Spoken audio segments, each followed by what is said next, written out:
think we're so American. We celebrate a fake New Year with more gusto. We think we are so American. We often split into being more white or being more black. We think we're so American. We understand others' culture just enough to get by. We think we are so American. We have forgotten culture of our own.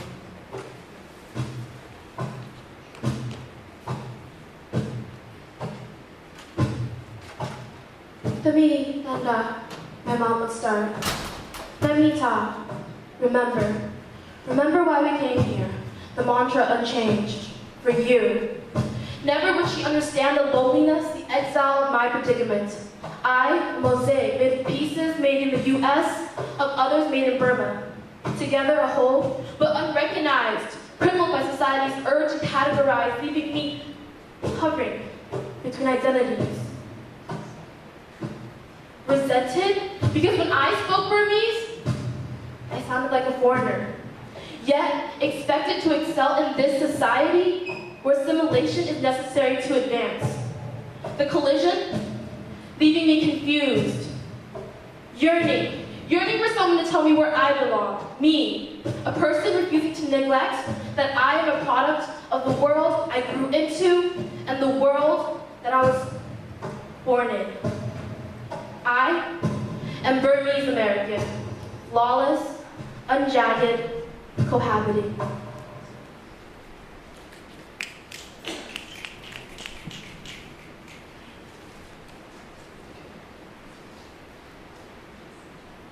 Let me tell you a story. A story that's been transcending, spanning multiple generations across nations, and it just so happens that it begins with a man, laying in bed, awaiting death, his ears in his head with every breath, replaying memories as his chest heavies and heaves, he ceases to breathe. But before he ascends to heaven, he asks if he may send to his son the story which he had never said. Scorching sun, sweltering sweat, working with a heavy heart, heavy head. From farms to roads, heaving in the sea, it's cold-hearted. From this world, I departed, and set foot on new ground, sought answers instead, questions were found. What is it? What could it be? What makes America the free country? I went from farmer's boy to schoolboy, see my mother broken like an empty toy, see my father sell our land to the Father who ran the church, not the Heavenly Father who made the earth. And now I feel farther from what I used to be, used to see, what life used to mean, I used to believe. So my son, take heed, take heed. Our lives are but a speck in eternity, but amidst the universe's matter, our existence is the only thing that matters. So realize your potential to love and forgive. We can't take what we gain when our time is up, so live for what's right, just, and righteous. Don't be fooled by the gray. In the end, it's dichotomous. Don't die fading away. Take back what you have lost. And as his final plea, One final message to his grandson, he leaves. They tell you, be a nurse, secure your future, but you've matured and you're still unsure. High school didn't cut it, and so you wonder, what lies after college? Get a job, wife and kids? Yet you ask yourself, what about when it all ends? Got voices coming at you left and right, black and white, now gray, but like day and night, bifurcated like lies for truth. My grandson, if you're looking to be the man you were made to be, then just be you.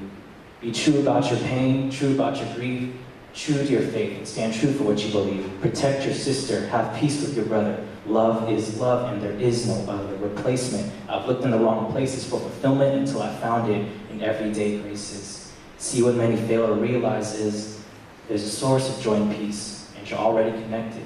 So happiness, you don't gotta chase it.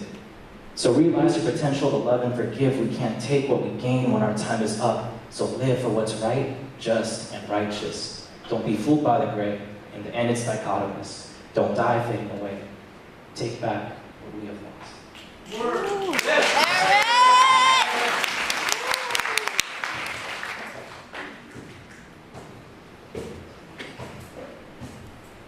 The thread silks through.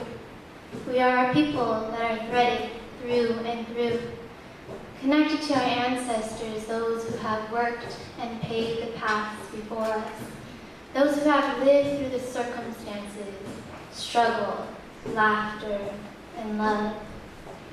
One generation closes their eyes to sleep, and another awakens to explore the depths of what their experience may bring. If we are different amongst those, but how different really within our eyes, mouth, and nose? Our senses complete, our minds strong and steady. Each holds the capability to grow, as do the petals of the flower when they choose to unfold. This quote plays in my mind time and time again, like the track that plays on the record over and over. As individuals, it is our responsibility to train the mind to think. As a result, one can free themselves from the different...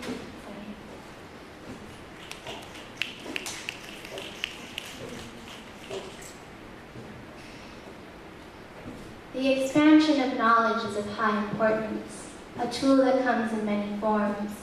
As individuals, it is our responsibility to train the mind to think, and as a result, we could free ourselves from the limitations forced upon us internally and externally. These hands, this mind, this heart, has the potential to blame, victimize, and question why the pain continues to slash, slice, and break. These hands, this mind, this heart, has the potential to understand, empower, and liberate. Respect, resiliency, dignity, tolerance, and love is a silk that threads us through and through.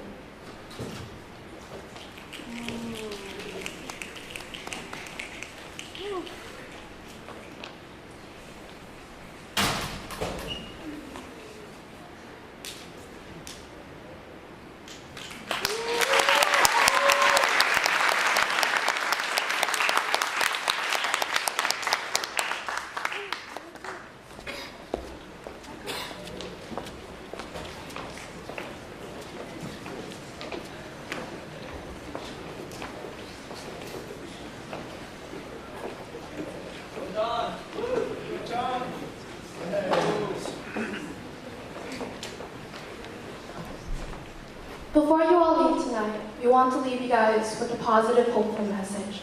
It's a line from Amanda's poem, and it reads, these hands, this heart, these hands, this mind, this heart, has the potential to understand, empower, and liberate.